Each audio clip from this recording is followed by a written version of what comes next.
Untamed is going to be untamed. It's going to be a little crazy. I want to talk to my people. I want to talk to my brothers and sisters. We can have grace and humility in how we interact with other people. Oh, hot dog, look at you. And nobody talked about what's really happening. And let's have conversations about what truth is.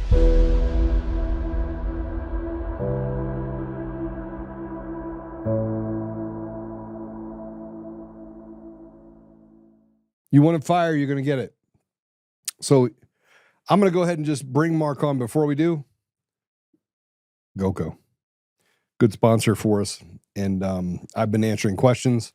I'm not a financial advisor. I have done well with precious metals. I have a whole bunch of silver coins that I'm going to give away here at some point, but have nothing to do with GoCo, just because I want to show you that I have a bunch of these silver coins. But yeah, go to untamedgold.com.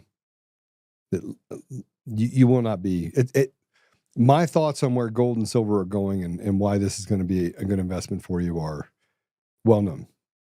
But go and just get the packet. All I want you to do is get the packet. You can go to untamedgold.com. You can go in, put your information in. It's a free packet. Go get the free packet. Start there, right? They're going to send it to you. And then to be a part of this program, you're going to get some free incentives as well, some added incentives. So untamedgold.com, call 844-960-GOLD. So go over there. All right. Mark, welcome to the show. Glad to be here. Mark, on Saturday morning, I put out a report. And I was going to take the time and read the whole thing on here. I still might. But you read the entire report, did you not? I did. And I sent it to you in its raw form before I sent it to anybody else. I sent it to you and a bunch of other people. And I wanted to make sure it was peer reviewed. So I wanted to make sure the information I had was right, that it aligned with what was really happening, that I could. And so I did that. And the feedback I got was thumbs up, Joe. Everything in there is not only defensible, it's absolutely true. And I was like, okay. Okay. But I did it without emotion. I tried to take out as much emotion as possible and just get to factual basis. That's very difficult. It is. It is. Yeah. Because for 5 years, it's been a fight. And so I put go ahead. Tell me what you think of I'm going to show everybody your tweeted response, but initial thoughts. Well, there's a whole lot more going on than the citizens understand. And that's what really frustrates me. A lot of people have believed the real manufactured lie. And half the country is at each other's throats, all because of a bunch of lies perpetrated by a small group of people. And one of these people is Eric Coomer, at the center of a lot of this. And I cannot stand liars. I freaking hate them. And there's been so many people that have been hurt, horribly hurt, relationships destroyed, lives destroyed, futures destroyed, just because of some evil people that couldn't care less about what's right, what's honest, or about their fellow man, but only are there to take advantage and cause harm to people. These are the demons that are among us, sadly. And this Coomer is one of them. And I am very happy to be in a position where I can help you and others expose the lies of all these people, because the American citizens deserve a whole lot better than this. The world deserves better than this. And we can't allow ourselves to be taken advantage of by this small group of people. I'm not saying they're stupid. They're actually incredibly intelligent, but very evil and intelligent. And we have a system here that they have set up, unbeknownst to most American citizens and most people in the world, that allows them to covertly manipulate this system that we use to measure our will. And so we are living in a society, we're living in a world that is reflective of our will not being accurately measured in our election. So we truly don't have freedom. We have a facade of freedom, and it's all perpetrated by people such as Eric Coomer, who have no problem lying straight to our face in the face of other law enforcement as well. So Yeah, but I'm ready to take them all down. It went further than that. See, Eric Coomer poked the bear. He poked me. And he continues to poke me with his lying little lawyers. And so I'm in the process now of filing criminal complaints. That's my next step is, what they're doing to me personally is it's a 5-year crime spree, right? That's what they've done to me. They came after my family. They caused all of this by creating this charade of I didn't do anything wrong. But I want to take you back in time on this, and let's put up the original, if we can, put up the original tweet that I put out. Everybody understands what I'm talking about, X thing. Let's put it up next to us, if you would. Oh, well, the Substack doesn't really, I put it everywhere else. So let me read it to you. And by the way, I figured something out too. I figured out who's on our side and who's not on our side. I sent it to about 200 influencers. A lot of them called me back and said, holy crap. Let me post it. So they put it on their socials. They talked about it on their podcast. They did a bunch of stuff. Then there were others, Mark. What'd they do? Walk right past it. Yep. Because Con Inc. Now I know a couple of them that are lawyers, and so I got to be careful because they're working on it. So I wanted to make sure they had the report. They couldn't post it because they have to make sure that they stay completely above water on it. But they made comments to me in private of here's what I got out of it, and that is awesome. Like that was ridiculously well written. My report number 2 should lead to indictments, and my report 2 should lead to some indictments. I'm done. You want to see a guy that's done? I'm done. I'm done. Gloves are off. Gloves are all the way off. Yep. But this is a crime spree. And so what I wanted to do when I did this is I wanted you to know, I wanted people to be able to see for Eric Coomer, for who Eric Coomer is. And if you killed a bunch of people in 500 different places, and every single time, let's say they didn't know it was you, but you were the only one that flew in and flew out in all 500 bodies, Mark flew in, body drop, and they were all stabbed the same way. I'm sorry, bro, you're my guy. So the same formula we used, that's it. The same formula that you would use for a forensic audit, if you were looking at the IRS for someone that was stealing or cheating on their taxes, same thing you would use in a case of embezzlement, the same mathematical theories that you would use in order to find predictively whether or not organized crime was operating in certain areas. The same thing you would use in order to get to a place where you have an ironclad, this is the guy that committed the crime. That's what we did in this report. Okay? Let's go back to 2004, shall we? Let's do it. It was December 13th, 2004, and a guy named Clinton Curtis. He testified to Congress. And he was told to build a system that could cheat in elections without getting caught, right? Mm-hmm. And he built it. And the person that asked him to build it was a congressman in Florida, right? Feely. Mm-hmm. Okay. That was December of 2024. March of 2025, Smartmatic buys Sequoia Voting Systems. Right? Right around there, I believe. April 2005, fresh off of heroin boy Coomer He gets a cold call out of nowhere. Now, keep in mind, he was building websites. He was building websites, Mark. Right? Mm-hmm.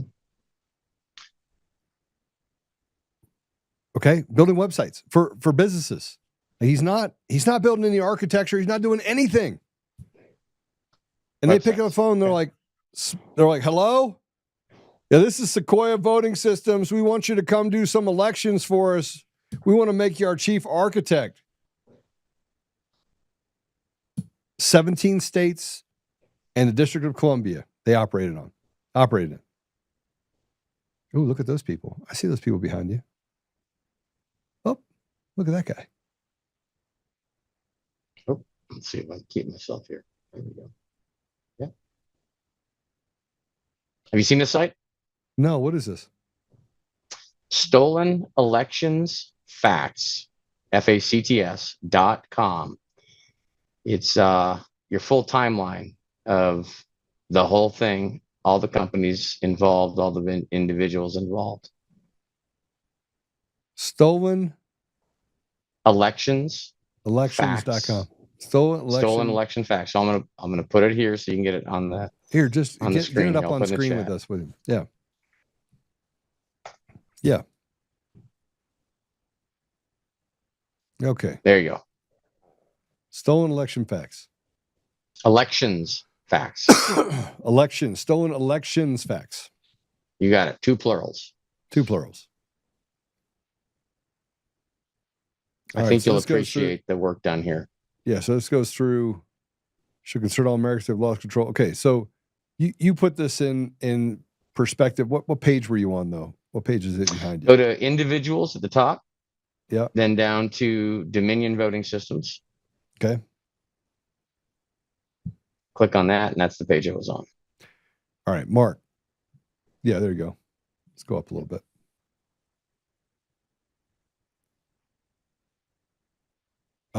So you have John Poulos, founding president, CEO of Dominion Voting Systems.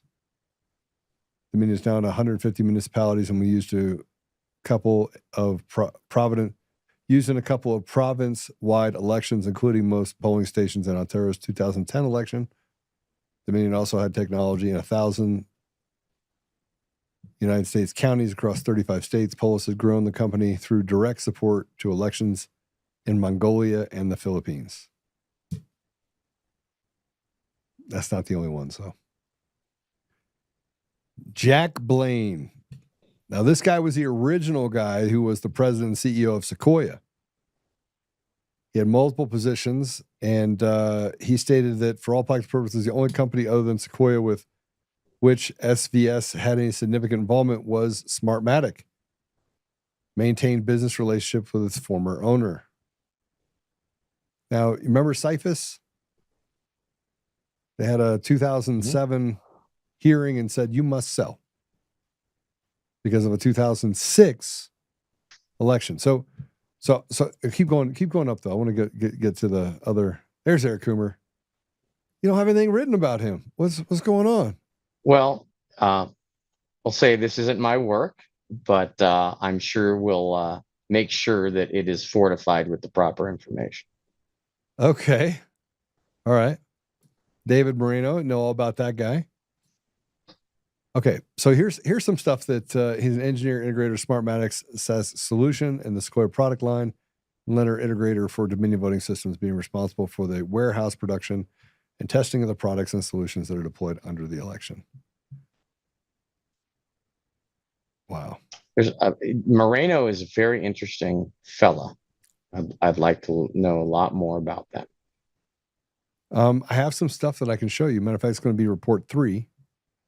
Because we're going to be then uncovering some things that you guys should know about, especially had to do with what's happening in Venezuela. Now, what's interesting is that there's currently an arrest warrant out with a $50 million reward for a stolen election, right? Mm-hmm. What system substructure do they use there? Smartmatic? Same one for Smartmatic. Same, identical. Same substructure. Okay. So here's where it breaks down, though. Go ahead and put on there if you can, and then I just want to know your thoughts on this. If you could put up on the screen the Substack.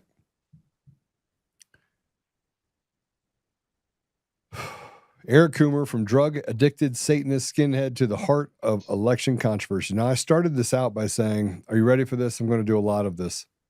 I've had enough of the bullshit. The part you are not going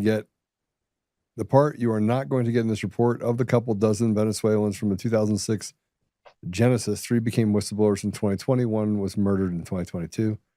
That will be a story all in itself. So much for perfect villain. No, I'm pretty sure he is the villain. Is a villain. Okay.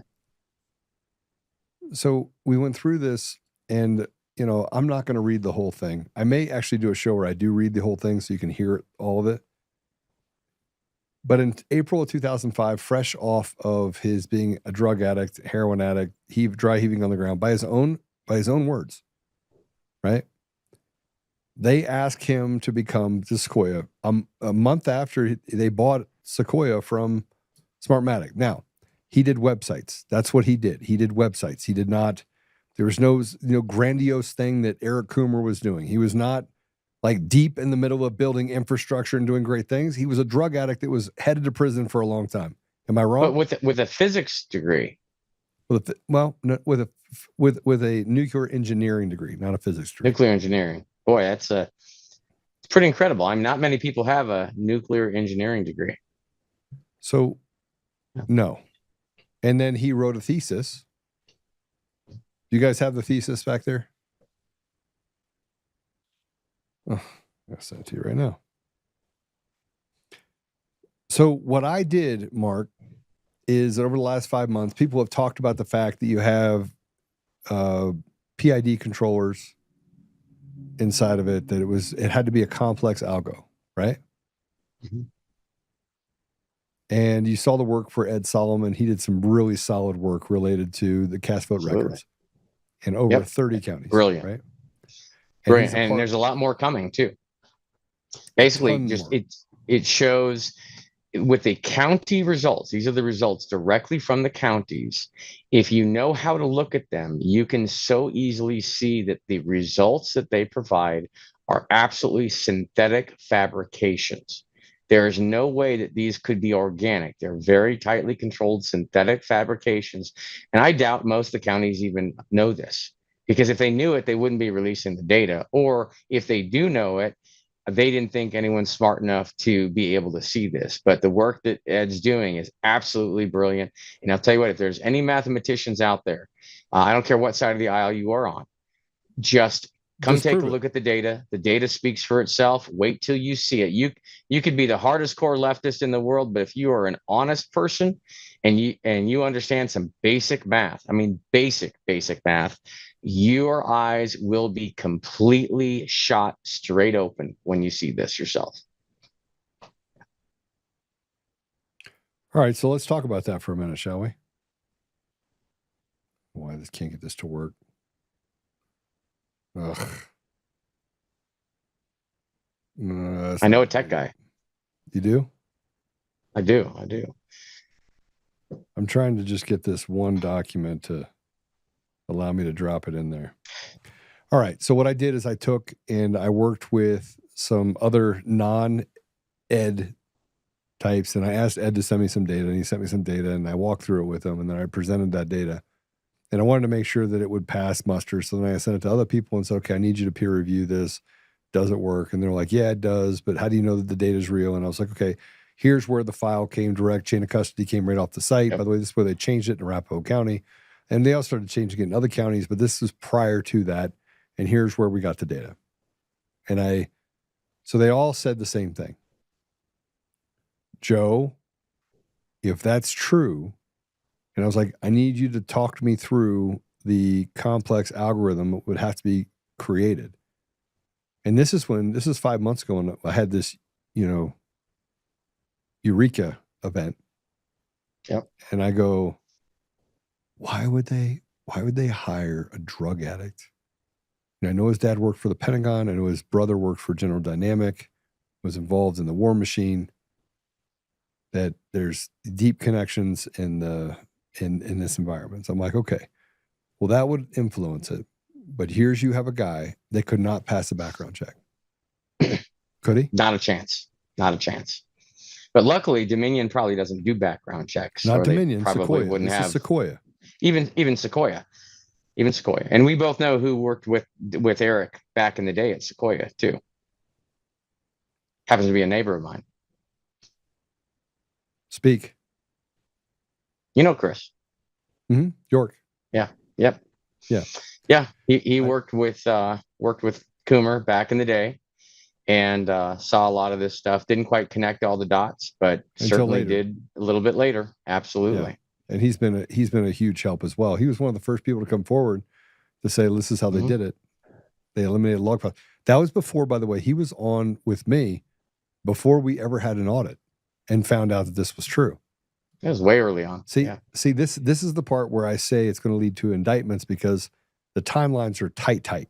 Like I'm tight on my timelines, right? And Coomer went to work for Sequoia. What was his job title? Well, lately, right, VP, chief architect back in the day. Yeah, I think that was Hyder Garcia's job title, possibly at Smartmatic. Okay. Hyder's kind of the Smartmatic version of Eric Coomer. Mm-hmm. And where's Hyder now? Hyder actually goes out. They keep putting him in all these different election departments all over the country. Right. And now, I don't know if you hear what happened to him now. Yeah, he left and went to go work for ES&S or something. Hart. So actually, he's in. Right. So he's in under investigation for election fraud. Then he's in another country altogether. He's asked not to leave. In fact, about 10 other people were under investigation. A bunch of people from Smartmatic and a few from Commission on Elections. And all of a sudden, Hyder disappears, ends up in Placer County, California, running the elections there. And then Tarrant County, Texas. And then Tarrant County turns blue for the first time since 1964. And then he leaves there when someone starts looking into him a little bit more, and then ends up at the federal EAC. I mean, someone at our Federal Election Assistance Commission actually hired Hyder Garcia, who's under investigation for election fraud in another country, somehow misses that background check and gets hired at the federal EAC as a consultant. And then to Dallas County, Texas, botches that 24 election, and then just quits, I think, a couple days ago. And wouldn't you know, Hart InterCivic hires him to replace Peter Lichtenheld, who was the vice president of customer success that a few years ago, when I was in Kerr County with him, testified that every system's hackable, and especially if you have access, knowledge, and time. And look who they hire. I mean, you just can't make any of this stuff up. It's so incestuous, insidious, and I cannot wait to put it all together, connect the dots for the American people. But I do feel there are going to be a massive amount of indictments. Why did it take me putting it by 5? I mean, I'm not the smartest guy in this room. I'm a system architect, so I mean, I guess it would make sense that I architected the timeline and looked everything up and spent time making sure that it all added up. And bro, I reached out to people in governments that Eric Coomer was there. Like I've reached out to, I want to talk to the president of one of these countries, ex-president of one of these countries. And there are people that are willing to speak with me. And they're like, oh my gosh, you need to know about this guy.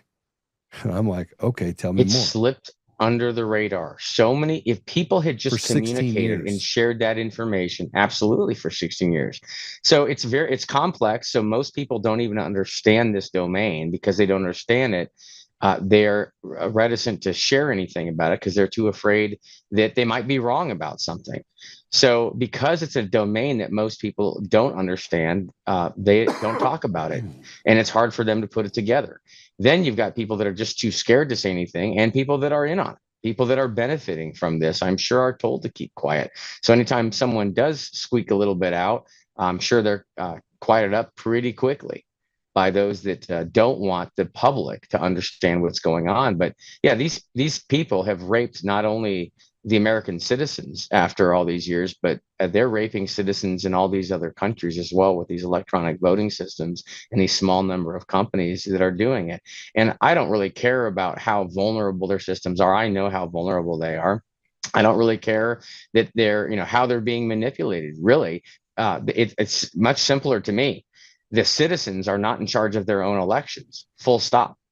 I don't have to talk about vulnerabilities. All I know is the citizens don't have control of their own elections, and the citizens use the elections to control who they represent or who represents them and what laws they have to follow. And so, if the citizens don't have control over the very system of measurement, we're done. We're done with that discussion. That's why we have no choice. We just need to rip all these systems out and go back to something that the citizens have full control of. Again, full visibility, full control, full verifiability.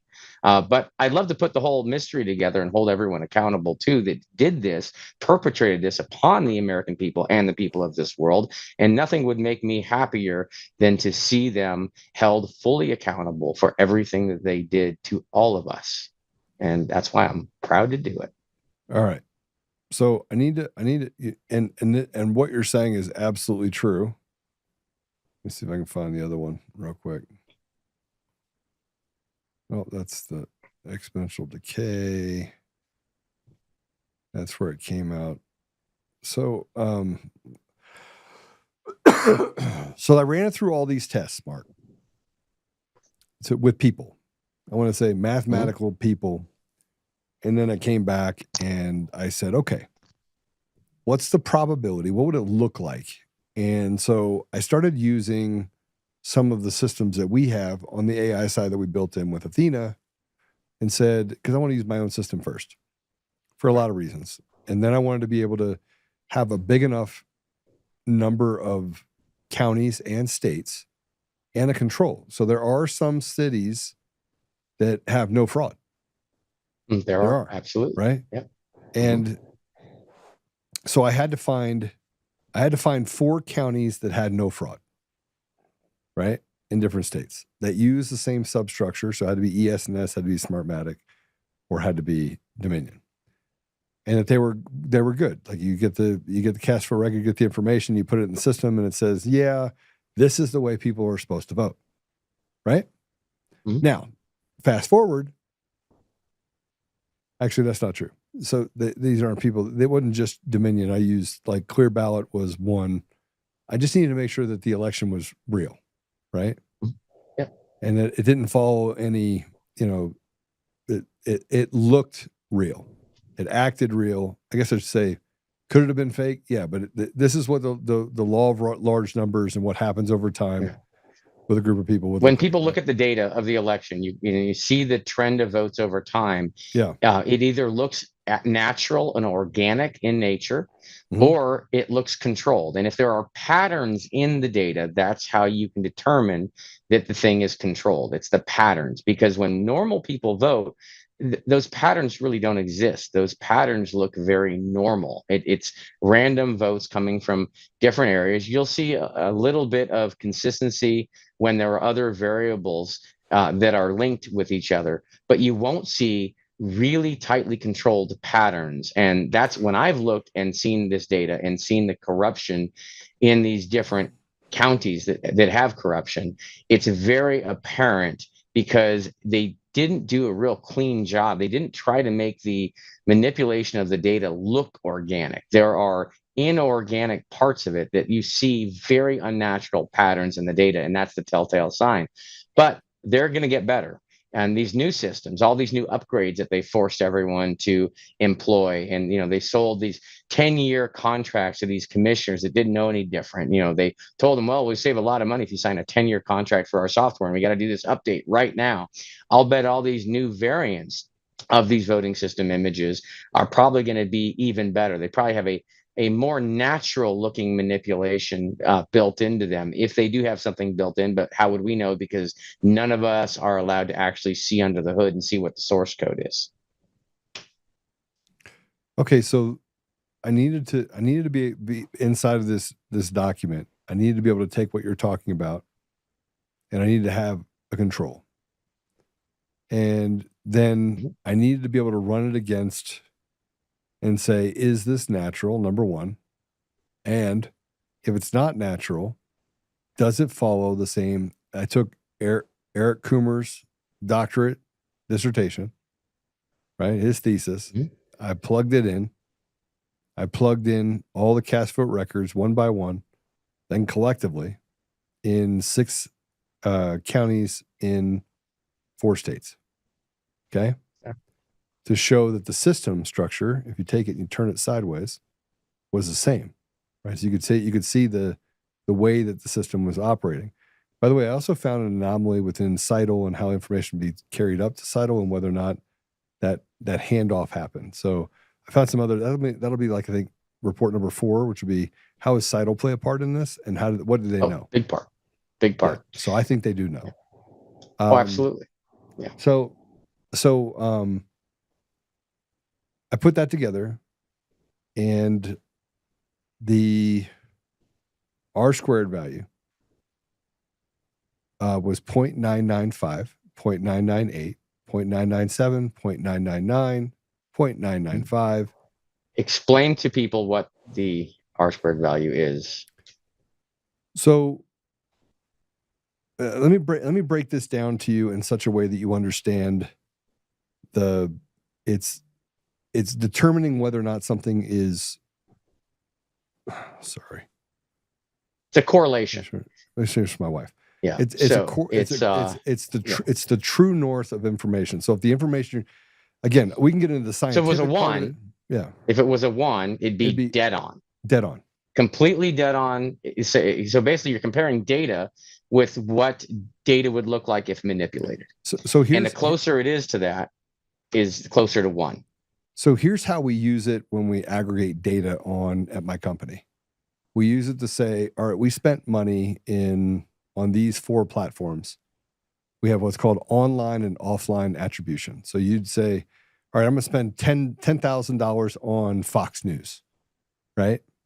And you do time correlation within 15, 30, and 45-minute increments, which is why this R squared value, this determining factor, tells me, okay, I spent $10,000 with them, but I also spent $5,000 over there with, say, Google, and I spent $3,500 over here. And let's say we got 100 customers to say, yes, we want to buy it, right? So you'll use this to tell us how effective the campaigns were in each one of those environments based on a number of variables that come through the system. And then it tells us, and for a campaign, you want it to be above 0.7, right? Above 0.7 is a pretty good number. 0.71, I think, is the number we use. And so you'll continue those campaigns. As it starts to erode, then you can literally throw that out, and it says, okay, we're not going to, it doesn't have a correlated return. Something else will rise. Does that make sense? I mean, did I explain that right in such a way that you think people would understand it? I think people will get it. Yeah. Okay. So when you get to 1 or 0.99, that means that it not only correlates, it's the same. In other words, here's the question that I asked is, does the theories that Eric Coomer have in his thesis, does it align with the algorithms that are used and the math used in the elections?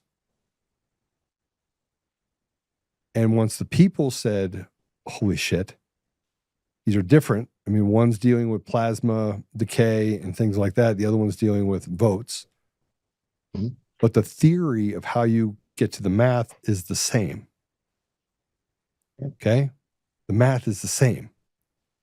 So why would they recruit a drug-addicted skinhead who can't keep himself out of jail and can't stop doing drugs, and, by the way, still has the same problem today because he ran into a building, ran away from it, died, lied to the cops, went into a bar, drank a couple Controllable.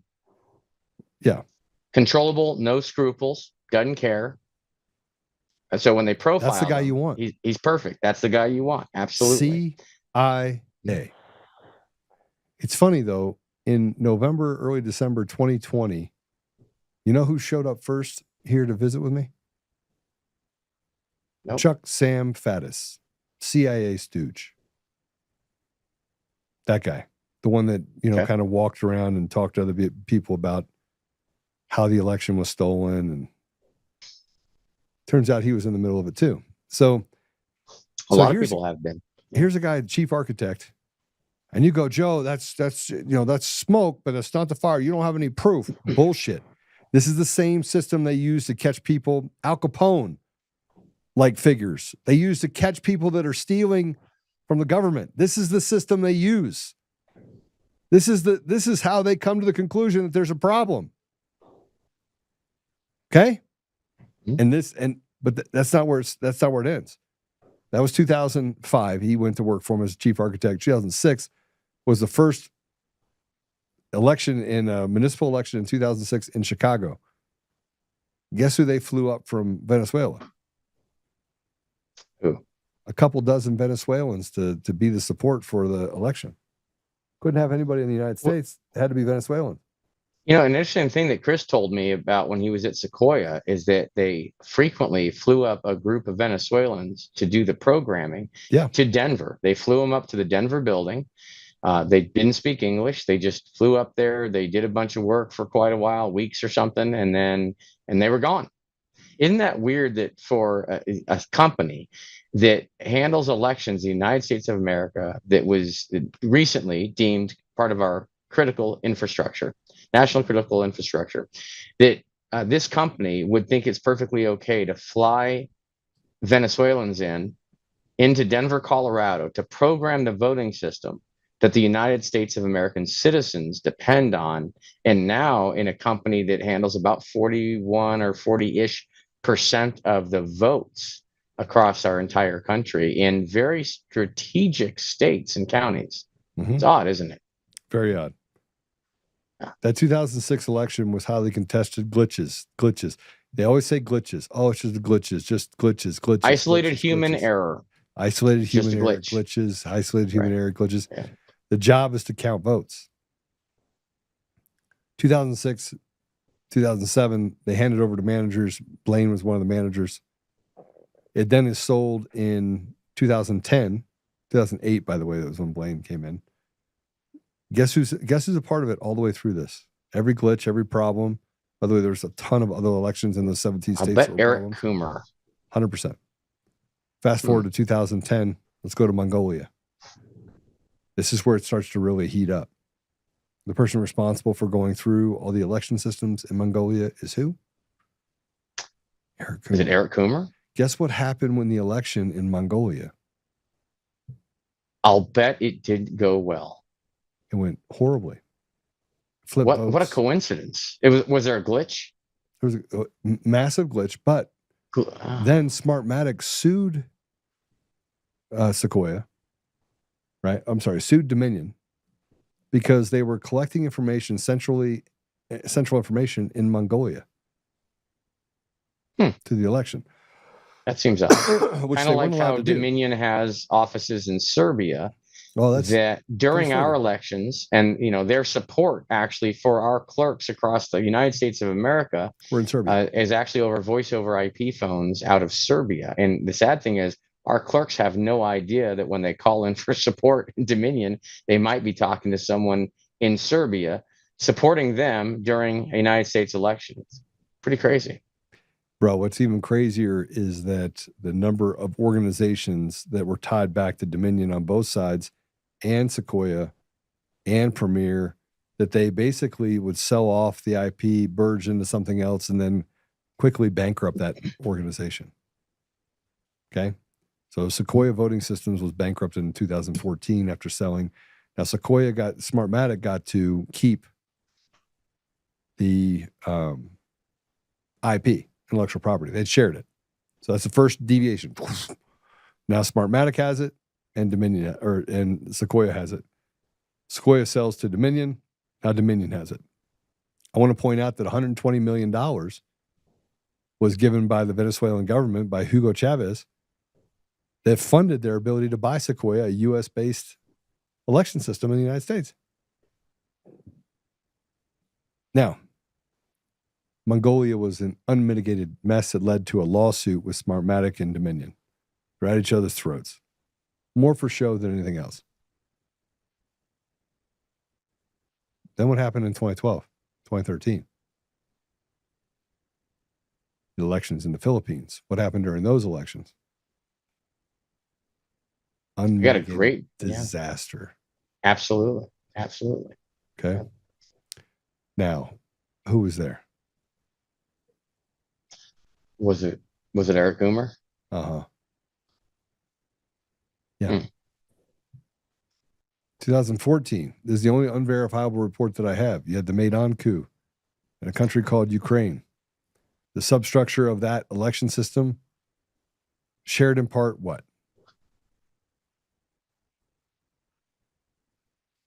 Let's see. I'm going to cruise through here on the master timeline. Yeah. As well. While you're doing this, I thought this could be cool, except my head just disappeared. Let me see. I'll fix that in a second here. Let's there we go. Yeah. I'll make some adjustments here, but let me get up to 2012 on the master here, because I think you'll really appreciate going through and lining up what you've got with this. Okay, here we go. What month now in 12? Well, we're up to 14, the Maidan coup in Ukraine. 14. Okay, so here we go. Got it. Jack Blaine's.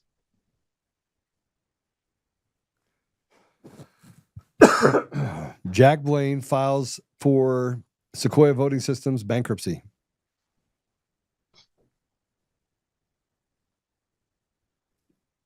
Yeah.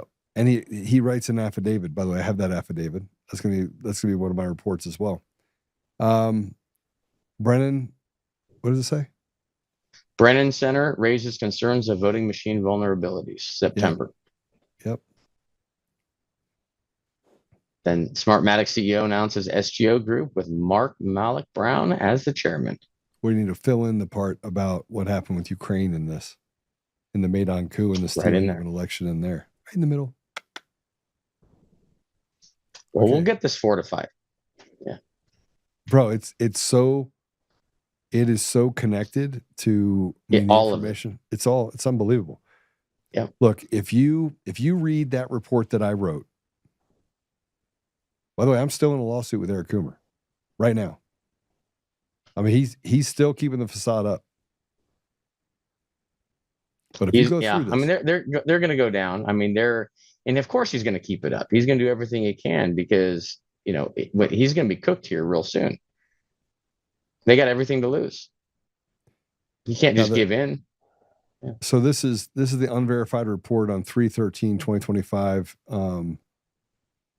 That's the last part of me not getting it verified. I'm still in the middle of someone that was there, and I just want pictures. So what I take pictures and or corroborating evidence that would put him there on the ground. I have some of it, but not enough that I feel confident yet. So 15 to 18 bribery in the Philippines, indictments in 2024. This is all during Coomer's work at Dominion. Dominion Serbia data center built by roaming networks. I have all the documentation related to that. That was their data center. It was built in connection with Huawei, which is the bank in China. There was a big customer of roaming networks. There it is right there. Dominion brings talent from Belgrade, Serbia, right there. Yeah. Smartmatic proceed in Philippines for changing source code. Okay, so here's an interesting part about this entire thing. Since 2009, how many times do you think that they had reviewed the source code for Dominion voting systems? That somebody had gotten into the source code? Who's they? Anyway, they who? I mean, testing it. Anyone? Yeah. I doubt our testing labs are probably not getting the source code. Yeah, I highly doubt it. Since 2009 that they actually reviewed the source code? 0. 0 times. Yeah. Validated 0 times. So up till 2020, they had never. They would review and they would check and the functions, but they would not have access to the source code. Yeah. Now that was and that's not Clay Parikh. Although I did send some out to him, he didn't answer me. That's other people. No, the people at the testing labs, all their job is just to test the software to see if it works. And when they actually examine the source code, from everything I could find, the only thing that they've done, and I don't know how many times they did this, maybe only once, but they put it through a source code syntax checker, and it looks for all, bad syntax and common programming errors. But no one is evaluating the logic in the source code. And so everyone knows what Nope. that means. The logic of the source code is what the code actually does, what the program does step by step.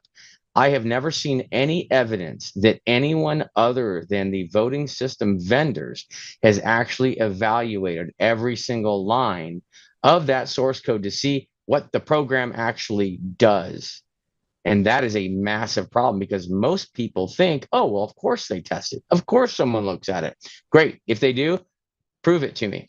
Let me see some evidence that someone's actually done that, because Dominion source code alone, the last count I saw, was 2.1 million lines of source code. Okay, So you tell me how long it would take someone to look through 2.1 million lines of source code. Let's say you had a book that was 2.1 million lines long in a book. How long is that going to take someone to read that book if it's in plain English? Then take that plain English and make it computer source code, which takes a lot longer to read those lines. And you tell me how long you think it's going to take anyone to go through 2.1 million lines. I don't think you'll be able to find someone to go through all that in less than a year or two. how long's a And rootkit? it's not being done. How big is a rootkit? Well, it could be a couple lines. It could be it could be less than a line. Is there such a thing as self-deprecating code? Of course. Yeah. So what? And so everyone knows, it's code what a rootkit that is. basically changes itself. Yeah. So a rootkit is it's like a virus, but it's a much more advanced virus. And what it does is it embeds itself before the operating system even loads. So most viruses, traditional viruses, load within the operating system like other programs. A rootkit loads itself before that in a different area of the computer that normal programs that would scan for viruses cannot see. It cloaks itself and then loads everything else after it. And it sits in this hidden layer that you can't see. So viruses were out for decades. And then all of a sudden, these really, really advanced came out, and that was called a rootkit. And there were no tools that could detect the rootkits because they can't be detected while the system's running. The only way to detect a rootkit is you have to turn the operating system off. You have to boot into a different environment to examine the contents of the hard drive to see what it is that's actually loading. And that's if the rootkit's on the hard drive. If the rootkit is embedded into the BIOS of the computer, then most bets are off at that point, because you have to use really specialized tools to examine rootkits that are integrated or born into the BIOS itself. So it's no one is going to be able to find these things. And if someone's really skilled, even the best of us are not going to be able to detect them. Okay. So rootkits, possibility in how they could be used in an election. Of course. Yeah. Now this is where but they wouldn't even need it. If no one's evaluating the software, if we're not evaluating the source code of the software, heck, they could just put it right in the source code. The other place that a lot of people don't realize they could easily put it in, which is, if I was a bad guy, it's where I would put it in, is in the stored procedures in the databases. Because these election systems, for instance, Dominion's, relies on a database. When they set up the election, that database holds all the information about the election, all the choices on all the ballots, and it's not part of the source code or not part of the software that's tested necessarily at all when it goes through the testing labs. However, there's a very interesting thing about these databases. They have what's called a stored procedure functionality, which means it's an area in the database where you can embed additional programming, custom programs that aren't part of the testing of the system and never would be, because they can create them after the fact, after everything's been tested, after the system even goes through the county logic and accuracy tests. Anyone that touches that system that, for instance, programs the election or does something else to it can get in and modify the stored procedures. It's like a special hidden program that gets injected after the fact. And that hidden program that's right in the database that no one ever looks at can do anything it wants to any of the votes or any of the components within the election. And it can then change itself and delete itself, and there's no trace of it. So that's what I would do it. I do it right in the stored procedures. That way, no one would be looking at it. When all these poor little counties contact Dominion to program their elections because it's too complicated for them to do themselves, and Dominion only charges about $2,500 to do it. Well, Dominion could actually program that election database that they then send the county to put inside their system. They could embed all that right in there, and the county wouldn't have the slightest clue. Okay. So I think it's important for people to understand that we came to the conclusion based on using cast vote records that mathematically it aligns with Eric Coomer's doctorate thesis, right? Perfect. If you're getting in R squared that high, then it looks like the same type of manipulation that you would get using that concept that Eric wrote his thesis on. It's very interesting that it correlates that closely to the type of manipulation we're seeing in the cast vote records. I would say it's probably not a coincidence. All right. But that's a correlation. Mhm. Correlation doesn't mean causation. That's true. So then you have to run it across multiple states, and then you have to run it across ones that are not stolen. Mhm. So that'll show you that a normal election would look like this, and these don't look like that, right? Right.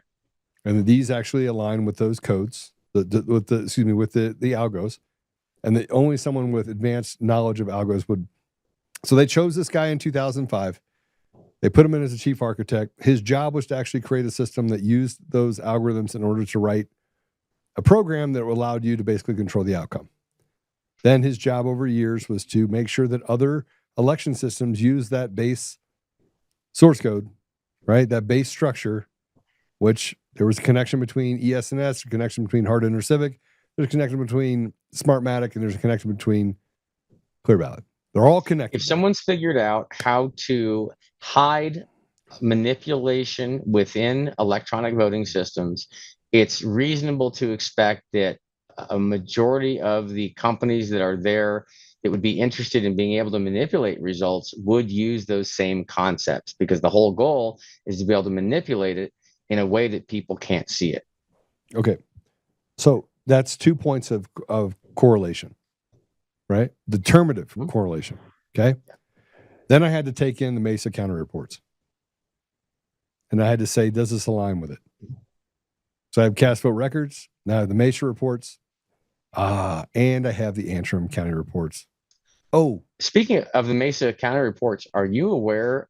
Did you ever see the data about the 914 ballots that allegedly, based on the data, were scanned into the system for the November 2020 election in Mesa County in 32 seconds, I think? Did you ever see that? Impossible. Yeah. It's a part of the time deal in the article. 32 seconds. Well, it's a little different than the report, but here it is right here. If anyone is curious, this is it right here. This is the 2020. This is what they said was election. Caused by time drift. Well, time drift would never cause this. What they've got, so everyone understands what they're looking at here. Mm-hmm. These tabulator ID number 10 is tabulator number 10. Batch IDs, these are the different batches of ballots. These are the load orders, so the order they were loaded in. This is all in order from 1 to 10. And these are the creation time of these batches. Each of these batches has about 100 ballots in it. A couple of them are a little bit less than 100. Well, here you go. Ballots 100, 42, 100, 100, 100, 99, 100, 100. So it's odd this one only has 42, but check this out. This is the crazy thing. Look at the creation time of each of these ballots. These right here all happen in about 4 seconds. What's the normal time it takes to actually scan a ballot? Boy, it would take, these scanners can only do 100 pages per minute at their maximum speed. And these are doing 100 ballots in a matter of seconds. So there is no way that this could actually happen in real life. There's no way those scanners in Mesa County, Colorado could ever have scanned the pages fast enough to get all these batches in here. It's physically impossible for the what's going to happen, have Mark? gone through You're the going to help me finish my third report and part of my second. Yeah. Because I missed And this is kind of the elephant in the room here. That tells me right there that data was injected into the database directly. There's no way it could have physically come from a piece of paper. And the other very interesting thing, and this is Jeff O'Donnell put this together here. I'm going to pull this up here because you got to see this graph. This is crazy. Let's see here. It is this one right here. And I'm going to minimize that. Check this out. Okay, well, let's see. Let me move this window over. Sorry, I got it here. Oh, yeah. Okay, check this out here. Okay, look at that right there. So these are the same batch IDs here. Look at this, 4001 through 4010 right there. And if you look right here, you can see this is 10/19/20 right here, right? Oh, let me fix that. 10/19/20. Those 10 batches right here, check this out. Those 10 batches is right here. Notice they all showed up at exactly the same time in 32 seconds. There's 914 ballots. And look at the distribution. Just about exactly 50-50. Just about exactly 50-50 ratio, even though the ratio is far different later on in the election. In Mesa County, it's like, I think it's high 60% Republican. But these ballots that could have never showed up organically, actually scanned, showed up here with exactly a 50-50 ratio. So what that tells me is they're stuffing the denominator. They're feeding in, they're preloading ballots with a near 50-50. So that way, when they start the manipulation as they move on, then it doesn't make as big of a jump when they've already established 914 ballots to start. This is just impossible. I would love Dominion to explain exactly how that happened right there. Yeah, but that's one of the many questions I have for them. They won't, and this is where you get into. But I really want them to. Yeah, I know that. I know you want them to. Yeah. But if you look again, if you go through this, and the election logs that were lost, how they turned down the ability for them to record the election log, or excuse me, the machine logs, and that was the done machine logs every part. Yeah, I mean it's in the database, inside Dominion's database, they actually turned off transaction logging on the databases themselves. So they could have turned that on so any change in the database was tracked. But for some reason, I guess maybe they made a glitch while they were programming and they accidentally didn't enable that tracking. Oops. And then they accidentally left the firewall wide open to all IP addresses in the world. Oops. Oh, and they accidentally had a web server running right on their system. And oops, a bunch of reports that connected to the database that's on there that oops wasn't in any of the instruction manuals, and oops, none of the election officials even know about. Well, how about the recordings of the investigators from the AG's office that tried to strengthen debunking the Mesa County Report 1, 2, and 3 with, oh, they're just lying, knowing that they weren't lying, and also knowing that the system did exactly what we just tested it against. So, I mean, look, yeah, absolutely. If you go down and you look at the reports in not just Mesa County and you run those against the reports in Antrim County, and then you run them against the report, even the flawed report that came out, the initial report, not the one that was redone by the lawyer for the Senate, because it was rewritten. So Logan's information in Maricopa was never seen by the public. The only thing that's saw by the public was the one that was rewritten by the lawyer for the GOP. Right, for the Senate, right? I'll say Doug Logan. I know him personally. Yeah, whatever. He's a good man. Get out of here. He sent me. Listen, and he's honest. Yeah. He sent me the report before the report got published that said these elections are stolen. Yeah. He then, one day after sending me that report, recanted it and said it wasn't a report that was it wasn't a report that was sanctioned, and completely threw somebody else under the bus when he was the one that provided it. There's more to that story.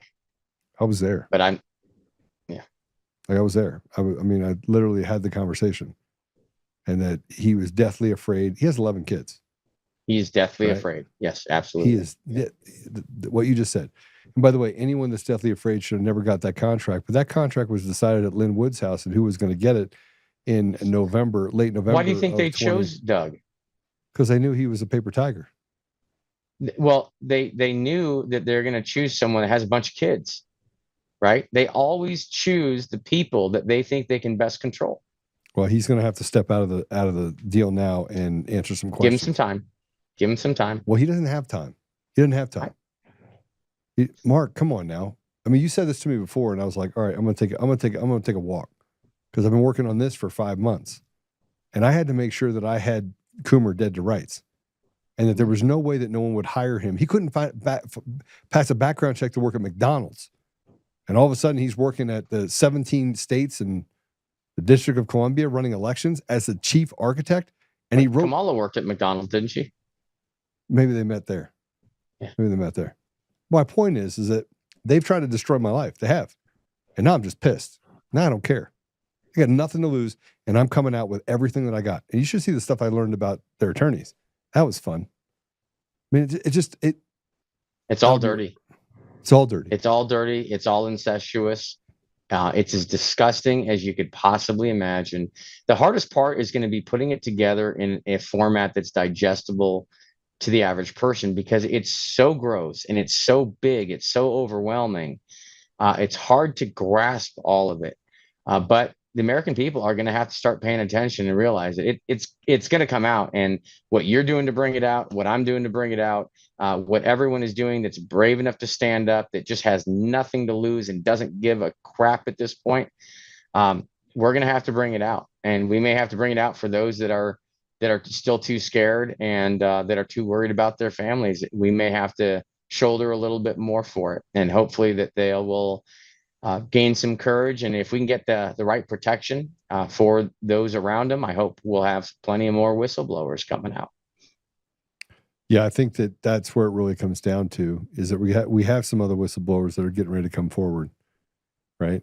And both in the U.S. and there's some really big things that are happening, but where it all starts is that we got to put it in place and write reports that are indisputable, that you can say this is absolutely.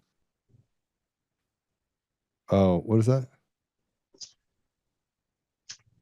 Was it Mugica shows Obama voting on a Smartmatic machine? Yeah. Yeah. He was, by the way, there's a lot more coming out with Obama. He was indicted for what happened in the Philippines for putting bribes out there. There's so much that the citizens of this whole world are going to learn soon. Yeah, so that's why they hired Coomer. That's why they hired Coomer. They hired Coomer for one reason and one reason only, and that is he's actually smart. And he knew how to build the system, and he was at every crime scene for the last 16 years. Yeah, and Coomer is not a stupid man at all. Unfortunately, we're not stupid either. For him, that is very true. Yeah, let's see here. One of Coomer's very, very intelligent comments. Yeah, these are my favorite here. Yeah, is Eric Coomer saying we suck? We suck, and we are so broken all over the place.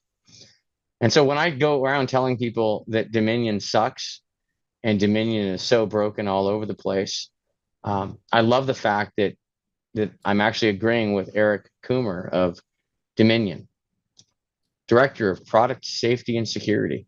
But doesn't that give you a lot of confidence?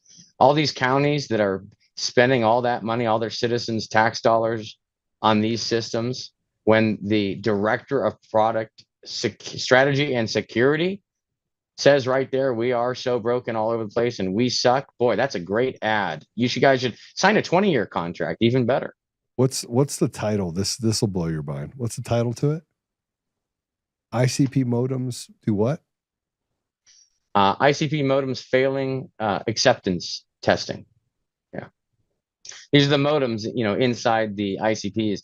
See, if the citizens probably don't realize this, but they've built all these computerized voting systems to really have centralized control over elections.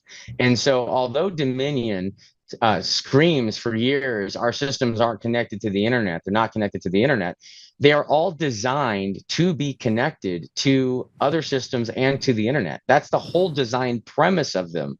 In fact, back in the day, in the Sequoia days, the software used RAS, which is routing and remote access services. So they had banks of modems, and they would modem in, they'd modem the results, and then Sequoia would actually connect in to the county election systems from Sequoia headquarters to get in to make changes. I've even got an internal email from someone up at Sequoia that they had to make a change to one of the county systems, and they were trying to determine whether they should tell the clerk or not. I mean, and they easily had these connections. And I'll tell you, the RAS, the stuff is still built in. I still see when you examine the systems, I could show you internally, they have all this information. It's still programmed with those capabilities inside the Dominion voting systems, at least 5.1 and 5.13, probably 5.17, because these guys are such idiots. They're smart, but they're also idiots, and they're so sloppy, and they're so brazen that they think that no one's ever going to look at this. Yeah, but you should see the stuff I've got. Let me pull up another image. I think it'll be real fun for everyone here. Go ahead. Let me look this up. Yeah. So, Mark, you wrote an X response. I want to put this up if we can. At least put it up on the other side, so I can read it while he's going through this stuff. Yeah, you can take me off full screen. That's fine. It'll take me a second to find this anyway. Are you guys hearing me in the control room? Are you guys hearing me in the control room? Control room went to go take a leak, probably. No, there's multiple people. Control room. Help me, control room. Okay, so can you do me a favor and put up Mark's X response to my post? So Mark came out like fire, pissed. And you also picked the wrong effing fight with me. I'm going to join Joe and come at you like a wrecking ball. You lying psychopath, God-hating criminal demons. Can you go ahead and mute yourself? And hurt hundreds of millions of souls. I'll slave away my entire life working nonstop so I could devote my later years to helping others. You took that from me. You stole that time I will never get back, and you destroyed the resources I was going to use to help others. I will now destroy all of you in the most excruciating, nonviolent way you could ever imagine. So that's Mark, by the way. And Mark, you are an expert. Oh, there's more. And I will work with everything I've got to return elections to the people so we and every future generation will actually live with freedom and liberty. I pledge allegiance to our republic, and I will do all that it takes to protect it. You mess with the wrong effing American, and it won't be just myself and Joe. You've woken the sleeping beast and far more of us. And as the beast of real, true, God-given freedom in millions of Americans stretches after a slumber and takes its first deep breath, you will feel what's coming your way. My fellow Americans, it's time. Start leaning in to hand count your ballots now, because we will be doing so now that we are taking our elections back. That's handcountroadshow.org/a-count-able. Whew. It's a lot. It's a lot, but that's what has to happen here, man. The citizens of the United States of America have to actually be free again. And it's so easy for them to become free again. And when we take back control of our elections, we run them ourselves. We count our own dots. We get our own results at the precinct on election day in person. We count where cast immediately when the polls close. No more funny business. When we remove the control mechanisms that have been plaguing our elections for decades, we will suddenly have a country that actually reflects the will of the people. That's what will give this country back to its people. That's it. It's as simple as that. It all comes down to that. And then we'll take care of all these a-holes after the fact. But right now in this upcoming election, this is critical stuff. If we don't get rid of machines and mail-in ballots now, I'm under pretty good. We got to do it right now. I'm under pretty good information that there's going to be a lot of things moving in the last next 30 days or so. So I mentioned the web server. This is one of the other things. There's so many Yeah. things in this image. I spent a lot of time examining these images. Just so everyone knows, I was one of the lead forensic examiners on the Tina Peters case. I've spent a lot of time staring at these images, and I started making a list of all the concerns I had in it. But I'll tell you what, the list got so big. I was making a list of everything I saw that was wrong, every oversight in security or common best practices. And it got so long, I realized it probably would have been faster if I just made a list of what they did right, because I have thousands of screenshots of issues. But I want to show some people some of this, because I bet no one's ever seen this before. This is from the web server built into the EMS server. This is an internet web server built into Dominion's web server, or Dominion's voting system server. This is where the database lives. These are the reports that they've got in there that the clerks, election officials, have no clue there's a web server running on this thing. And they have no clue that there are reports in this web server, and they're running on unencrypted port 80. So that's the HTTP, not the HTTPS. Super safe and secure for Mark, our nation's Mark, voting systems. Mark, yeah, are you an expert in this? absolutely, 100%. Okay, just checking. Yeah, just a little bit. So look at some of these reports here. These are some of the hidden reports that are in these systems that our election officials have no clue about. But I want to just cycle through. I want to pull some interesting reports up that I saw that were kind of shocking. So I'll just go through some of them here. And I don't know why Dominion would have these types of reports available to them when no one else even knew they were there. There's one, let's see, hide portion. I don't know why they're hiding things in the reports. They've got, let's see here, report title, RCV method. So lots of ranked choice voting capability built in there. They've even got some information. Let's see here, hide unresolved write-ins. Count unresolved write-ins as undervotes. It's got a percentage field to choose percentages in the report. Place where you can choose the database that you want to get into. Let's see, hide unresolved. There's some modem stuff in here too, which is really interesting. There's device settings, show voting location, number of precincts, programming groups. These hidden reports are real interesting there. Let's see here, tabulators, number tabulators, latitude, longitude. Why are they keeping track of latitude and longitude and building accessibility in the database for the voting system? Not to mention toilets. If they have toilets in the voting location, that's an odd thing. Wonder why they have that. Let's see here. We got, is that the last part of it? That may be the last here. And there are some that talk about modems and internet connectivity, tabulators, number tabulators, show blanks, show written overrides, number tabulators. Look at all that. Very interesting low-level stuff that they're able to pull these reports directly from the voting system. I'd like to know why. I'd like to know why they have all this information about. Well, I don't think that gives us any. There's anything nefarious they can do with pulling those reports. I mean, I guess I could technically, but absolutely, absolutely, you could pull information. Pull a lot of information, and if they can pull information from the database, they can make changes to the database as well. By making sure they can take care of the log files. Then get in and make changes, and you would never know. Which is what Chris York talked about long before we had any sort of an analysis or reports from there. Well, Mark, I got another report that'll drop on Friday. Okay. That'll be report number 2. And then I'm going to report probably Wednesday or Thursday.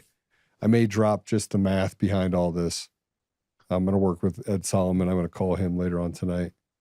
But basically just put a pin in it so that people can know that, hey, you can do this yourself. You want to run these reports yourself? You can use any of the platforms, any of them.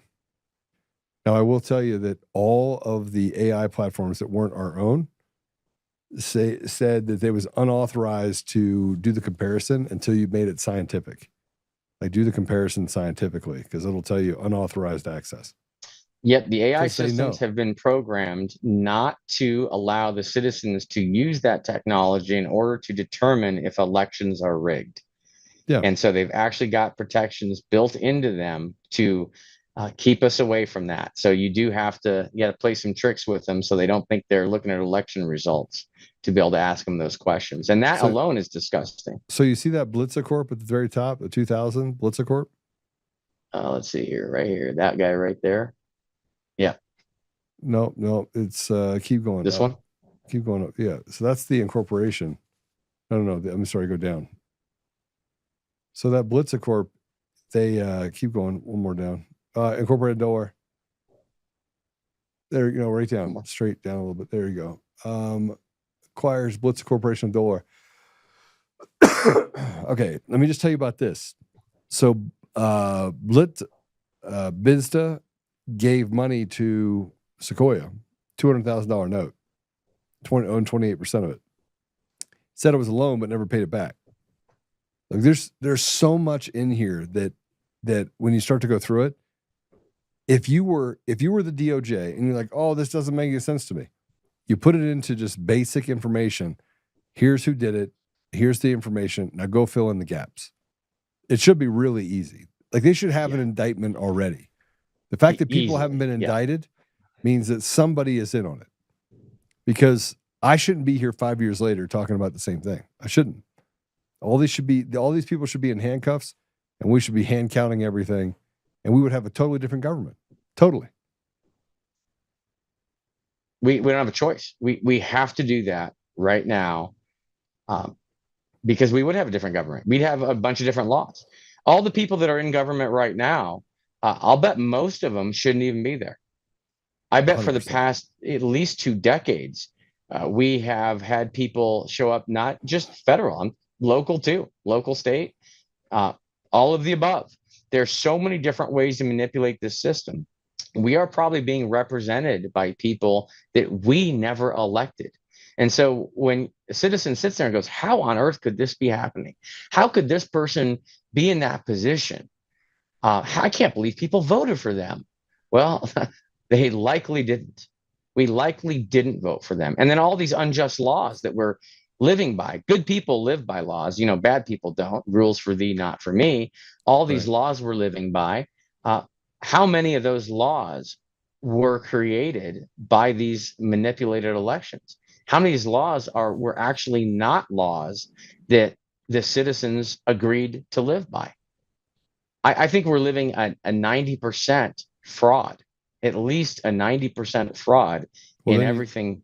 Then you start talking about what happened in the elections. Then, I mean, let's be honest. If we're having a conversation about that, the next thing you have to do is say, okay, all this makes perfect sense. Now they know, even the people that are there that we didn't elect, they still have to do the right thing. Yeah. But they're doubling down on it. And a lot of people are wondering, well, how did certain people win? Like, for instance, how did Trump win? If the elections are all manipulated, how did Trump win?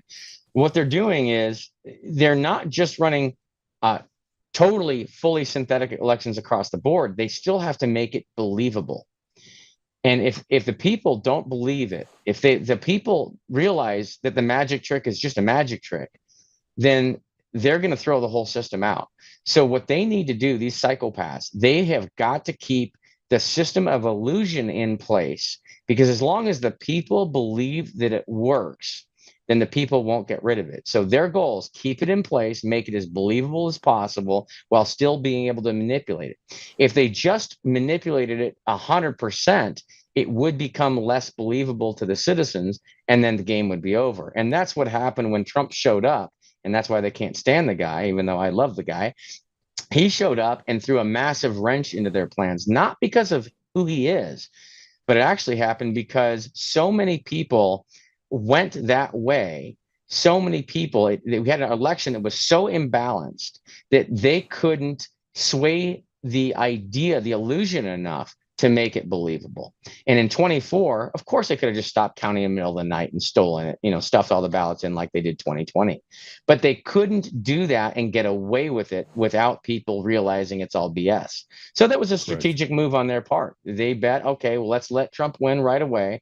We'll steal all the down ballots and we'll try to neuter him for 4 years. So this is what's going to happen going into 2026. Absolutely. It's going to swing fight the a other lifetime way. right now. Mm-hmm. Yeah, it's absolutely going to, and they're prepping to do it right now. And all these things that we're seeing are distractions because they wanted the entire election integrity reform movement neutered. They wanted our nuts cut off with the Trump win, and half the people did disappear when Trump won. They just started high-fiving and they disappeared from the movement. More than half. Yeah, and more that's people exactly moved what they on to wanted. the other grift. More of Con Inc. turned into just a bunch of grifters, right? So yep.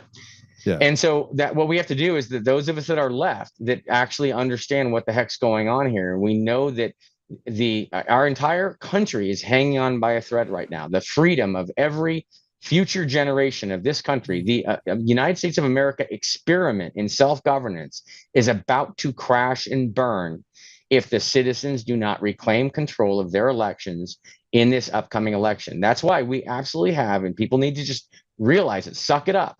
We have our elections. The ecosystem is totally irredeemably compromised. There is no fixing it. We have an elections national state of emergency, period. It is that critical. And that's why we need to have immediate actions taken to address the elections national state of emergency that we have right now. And I hope the right people realize that, because we're not going to get another opportunity here. Extreme measures must be taken to put the elections in the hands of the people. I think we're headed there, but we have a lot of judges and a lot of bad people that we have to fight through. So, all right, Mark, we've been at this for almost 2 hours now. So I'm gonna let you go. Let you kind of get to your thing. I'm way past it. For those of you that are listening, Apple Podcasts, Google Podcasts, Spotify, Pandora, iHeartRadio, TuneIn, and more. Be the ones that's the ambassador of truth. And Mark, I'll catch up with you later on this afternoon. Thank you.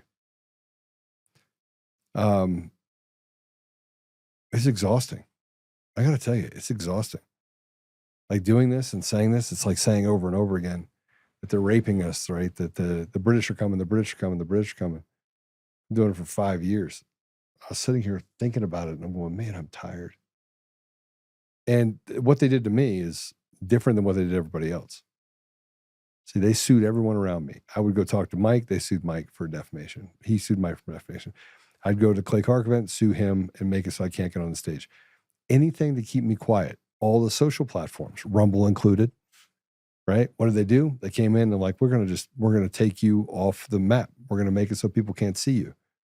We're going to make it so that we completely neuter you. And there are certain people that are like fixers that walk around and say, hey, take him down. Take him down. Don't let him have his voice. Make it very difficult. And they did. They've spent even more time over the last 6 months doing that.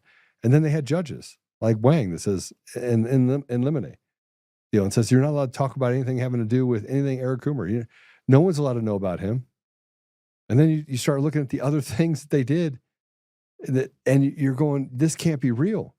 I got a $90,761 deal for Eric Coomer, $91,000. And a case that I'm not even a party to, for attorney's fees for using the system to appeal. And a case, by the way, where his lawyers are on contingency. So they just made up a rate and said, we're going to give the judge or give him 90 grand. You can't make this up. You can't make this up. And then I get attacked. So my report's coming out, man, I'm just going to start slaughtering people. Slaughtering them. Eric Coomer is not going to, I've got a whole mess of websites that I'm putting up there. I am literally going to walk door to door with pieces of paper about Eric Coomer in my reports, and I'm going to walk every neighborhood, and I'm going to put it on every single person's door. And then I'm going to tell other people, hey, here's the paper. Go ahead and make a copy of it and pass it out everywhere. Why? Because if technology is captured, and it is, I mean, I got guys that I used to talk to all the time. And it's not just the left. They've slandered me so much that the people out there are like, oh, Joe's Joe talked about wanting to kill people. I did not. I said they should be hung by their neck until dead. I didn't talk about killing them. I talked about justice and the fact that you committed treason. You should lose your life for what you've done to the American people. And if you don't like it, I'm sorry, but that's the consequence for treason. Sedition. But the left usually do whatever they want. But they've attacked me differently than they've attacked anyone else. You name one person that they've done what they've done to me. They sued, Sequoia and all those guys sued Mike Lindell, right? Not Sequoia, excuse me. Smartmatic and Dominion. Did Dominion sue me? No. And if they sue me now, okay, I'll just represent myself. At what point does it get to the ridiculous where you have Staple Street Capital? You have all these companies that they basically can silence any one of us that they want. And I wrote a report. It got shared 250 times in the first 20 minutes. Reached 30,000 people. Then 40,000. And then they basically shut it down. I had guys that shared it that had millions of followers. No one's allowed to see it. And you say, well, it's the algorithm for X. No, it's not. No, it's not. It's someone putting their finger on the dial and saying, don't let this be seen. And every time we turn around, that's what we get. It's not a conspiracy or a conspiracy theory. It's a conspiracy against the truth. I'm not going to stop talking about it. And I'm not going to stop fighting.